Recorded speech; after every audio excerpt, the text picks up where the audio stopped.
ఇన్నారా తమ్ముళ్ళు? ఇది రాజకీయం. రాజకీయానికి కొత్త భాష్యం చెప్పి అపహాస్యం చేసే పరిస్థితికి వచ్చారు. ఇంకొక పక్క ఒక బీసీ ఎంపీ కర్నూలు నుంచి మాట్లాడుతున్నాడు. 5 ఏళ్లలో 2 సార్లు కూడా ముఖ్యమంత్రిని గెలవలేదు, అపాయింట్మెంటే ఇవ్వలేదు అని ఒక ఎంపీ, ఒక వెనుకబడిన వర్గాల ఎంపీ చెప్పాడంటే ఈ ముఖ్యమంత్రికి ఎంత అహంభావం ఒకసారి ఆలోచించండి.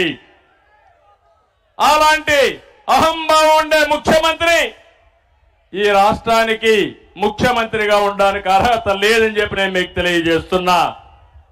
ఇంకో పక్క ఒకడున్నాడు, సంక్రాంతి సంబరాలని పేదల పెన్షన్లు డబ్బులు కట్ చేసి వాటితో డ్యాన్సులు వేస్తాడు.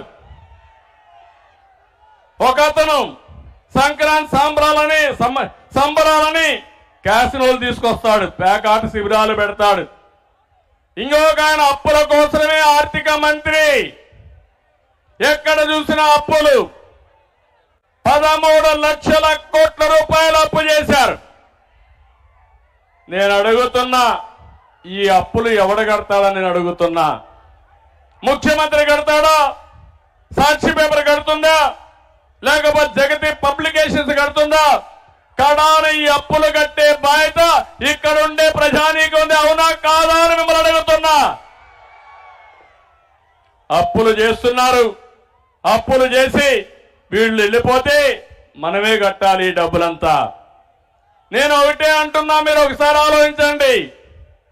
అప్పులు చేసేది వీళ్ళు, దుర్మార్గాలు చేసేది వీళ్ళు, నేరాలు చేసేది వీళ్ళు, ఘోరాలు చేసేది వీళ్ళు, బూతులు తిట్టేది వీళ్ళు.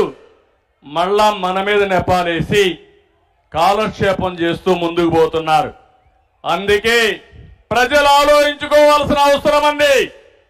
నీతి మాలినటువంటి బూతుల వ్యక్తులకి ఓటేస్తే ఈ రాష్ట్రానికి అరిష్టం తప్ప ఇంకోటి కాదని చెప్పి నేను మీకు తెలియజేస్తున్నా. అందుకే సమాజంలో ఇలాంటి చెడు వ్యక్తులు వచ్చినప్పుడు అలాంటి చెడు వ్యక్తులకి రేపు రాబోయే ఎన్నికల్లో చిత్తుగా ఓటు ద్వారా ఓడించి వాళ్ళకు బుద్ధి చెప్పే బాధ్యత మీ అందరి పైన ఉంది. ఇంకో పక్క ఒక్కసారి ఆలోచించండి. నాడు ముద్దులు, నేడు గుద్దుడే గుద్దుళ్ళు. అవునా కాదా? ఎన్నికల సమయంలో ముందుగా ఒక మోసగాడు ముద్దులు పెట్టుకుంటూ వచ్చాడు. అయిన తర్వాత నేను అడుగుతున్నా, మీ జీవితాల్లో మార్పు వచ్చిందా అని మిమ్మల్ని అడుగుతున్నా.